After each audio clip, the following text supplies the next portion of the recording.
to our YouTube channel. This is Team Zulueta! If you're just new to our channel, don't forget to Like Subscribe! and hit the notification bell for future videos! Today's vlog is a very special vlog because we want to share with you guys that we are having a Baby! number 2! Yay! Are you excited? Yes. Yes, me too.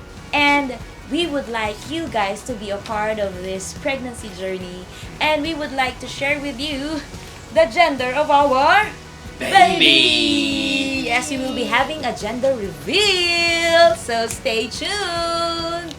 Some of you might be wondering why we only have Heaven here as And our he's son. already turning 7. on yeah. May. Yes. But yeah, we're gonna share with you our story. Yeah.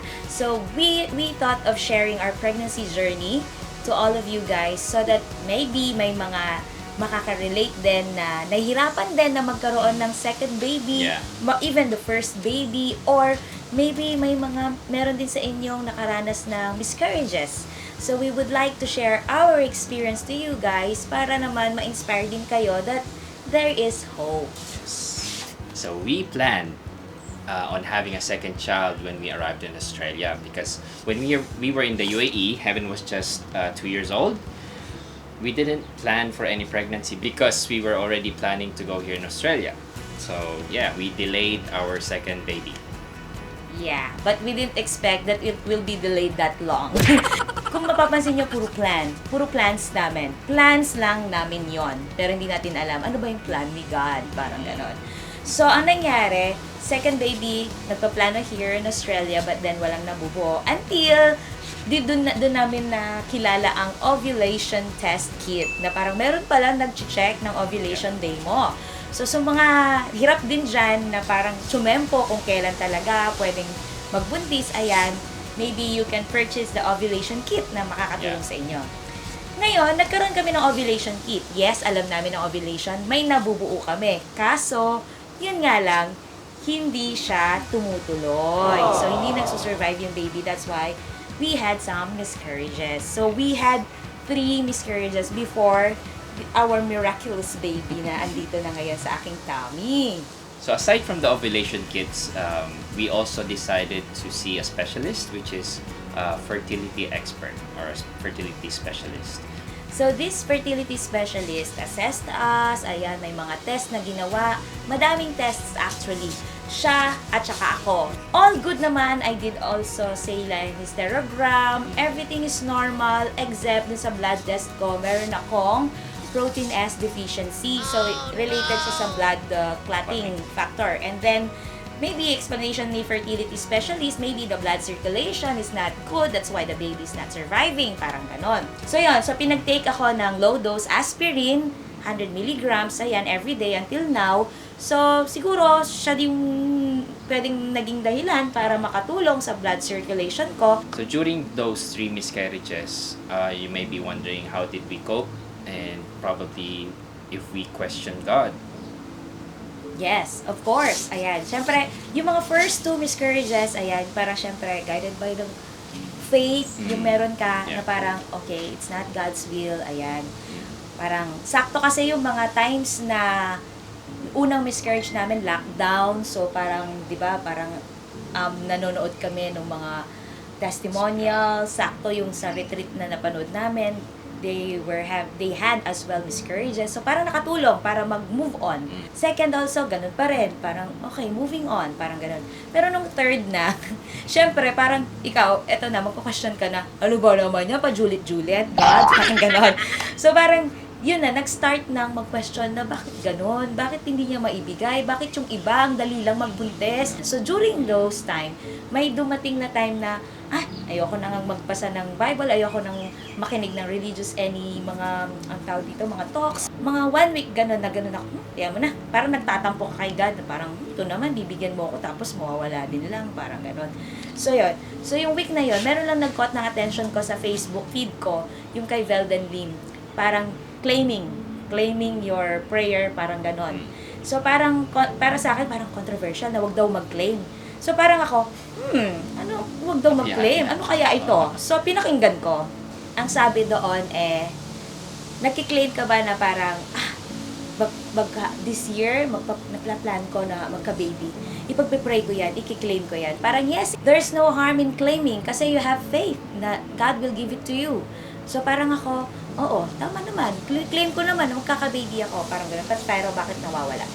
So ang question niya bigla, what if God did not answer your prayer? Because you claimed it, that ibibigay sa akin to ni Lord. Are you not going to worship God anymore? So parang, parang tatampo-tampo ka dahil lang din naibigay, parang ganyan. Pero hindi mo na nakikita yung ibang blessings na binigay niya sa'yo. Nakakalimutan mo na just because of that one ruined plan na plinano mo para sa sarili mo, parang ganon. Nawala na. So sabi, just pray like a trusting child, kumbaga. Kasi yung bata, pag nahingi sa tatay, Daddy, I'm hungry. No more explanation, no more expectation na dapat ganito, Daddy, papakain mo sa akin ha, yung galing sa 5-star hotel. Walang ganon. Hungry siya. Pag finid mo siya, satisfied siya, kakainin siya. Kakainin niya. So, parang ganon. So, parang tayo din. Just trust God kasi He knows what's best for us. And truly, doon ko na-realize na yung plans namin, puro plans namin, ano ko plano pa ni God. Kumbaga, whatever plans He has in His hands, He will accept it. Magkaroon ng baby or not, it's okay kasi you're more than blessed. Yung iba nga, mas hirap pang magka-baby. Ikaw nga, meron ka ng isa. Aarte ka pa ba? So, parang ganon. So, until perfect time ni God, we plan for a 2 weeks leave, not vacation na lalabas. Nag-leave lang kami. Para magpahinga lang. Tapos, in that 2 weeks, doon pa lang ibibigay. First day pa lang ng leave, nag-positive na ang mother, hindi sa COVID, but with pregnancy. So parang sabi ko, ay grabe, inantay ni Lord yung perfect timing na makapagpahinga ako para matuloy itong pregnancy na ito. Anong reaction mo, anak, na nalaman mong pregnant si Mommy? Evan, we have a baby. Aww. Are you happy? Why are you happy? May baby na po tayo. Yay! Saan? Doon. And OA siya. Kasi alam ni Heaven yung mga miscarriages. Alam niya yung pang nalalaglag yung baby. Prayer niya lagi sa gabi. Sana po hindi malaglag. Alam niya yung word na malaglag. So, nung nalaman niya na pregnant si Mommy, ang ginawa ni Heaven talagang OA siya, exage. Bawal akong gumalaw.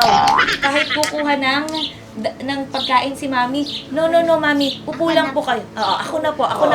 And then, here comes the time na tayo ay magpapa-ultrasound. Kasi yung ultrasound na yan, traumatic ako dyan.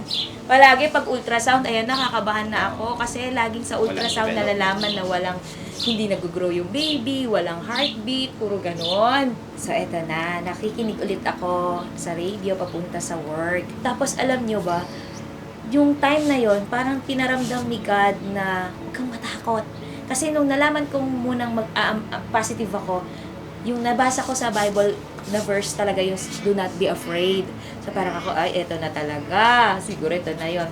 So doon sa prayer ko, doon sa prayer na napakinggan ko, papunta sa work, sabing ganyan, today is my Easter Sunday.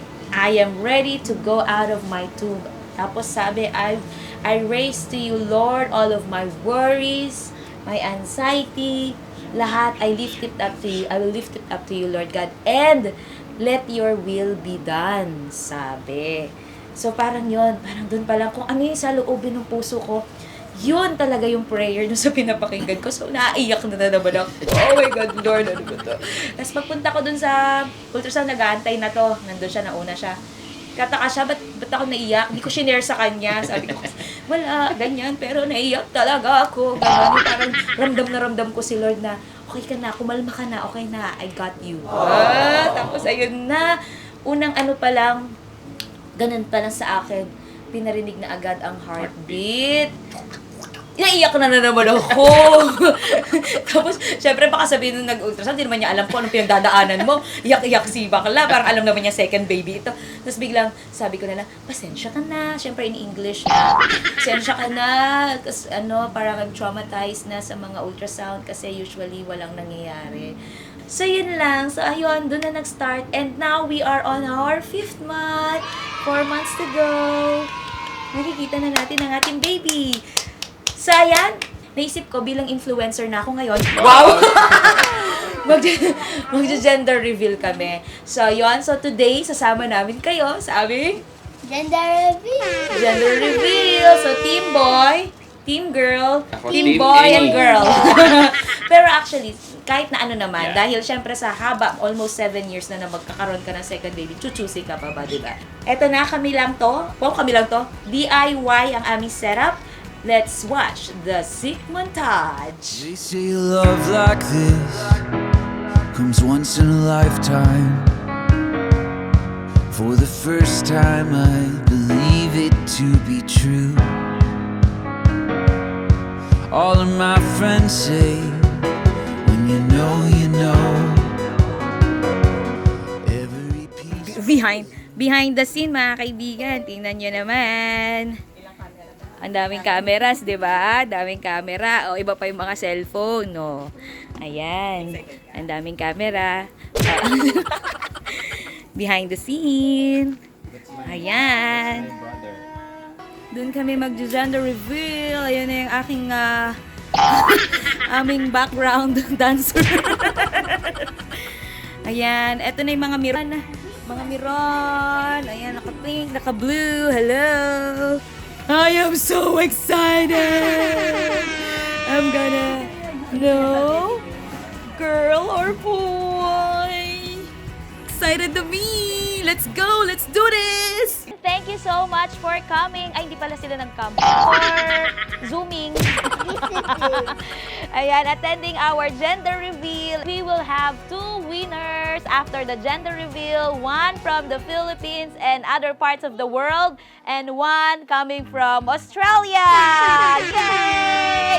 Grabe! Paka-energetic nyo. Uy, nagre-record yung Zoom. Sana man lang meron kayong reaction, di ba? Grabe naman. Okay, are you guys ready? Sino yung mga team girl? Yay! Team boy! Team girl! Team boys! Ayan! Sino kaya ang mananalo? Boy. Girl or boy? Ay, ito na siya! Ito na, pakita mo muna sa camera. Ito na, dito nakasalalay sa soccer ball kung blue or pink ang lalabas. So, sisipain ito ni Aljo. Ayan na siya! Huwag kang babagsak! Ready? Countdown! 5! 4! 3! 2! 1!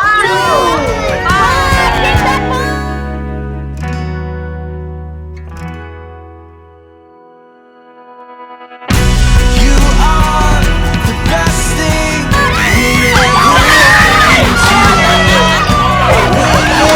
Hold me, I know that I have everything. It's blue skies, big dreams, a billion places to explore. And I will be with you forever. I am yours. Ito na ang aftermath ng party natin. Ayan. It's a boy all over the place. It's a boy. Ayan. Ang ebidensya ng it's a boy natin. Ayan. Nagkalat po, mga kaibigan. It's a boy. Ayan na siya. Napagod na yung teddy bear sa kakahawak. Binitawan na niya yung balloons niya. So, eto na si teddy bear. Happy ka ba, teddy bear? Oh, happy naman daw siya sa ginawa niya, pero mukhang sinunog namin siya ngayong araw na ito. Oh, diba? Kaloka si teddy bear. There you have it, guys. It's a boy! Kala ko girl, pero boy, but it's okay. As long as my baby. Ayan na si teddy bear. Lashing na siya. Oh. There you have it, ladies and gentlemen. Natapos na ang gender reveal at syempre nanalo ang team. Boy! Boy! Ayan, talo si Mami pero panalo si Heaven. Who's the happiest, anak? Yay! Meron na siyang baby brother. Ayan. So, thank you again, guys, sa pagsama sa amin sa isang napaka-importanting journey sa aming buhay, ang aming God's gift. Nandito na. Soon to be part of this vlog. Soon to be 4. Ayan. Again, thank you for watching. Don't forget to support us. So, please, Like, Subscribe. and hit the notification bell for Future videos! Again, this is Team Zulweta! Soon to be 4!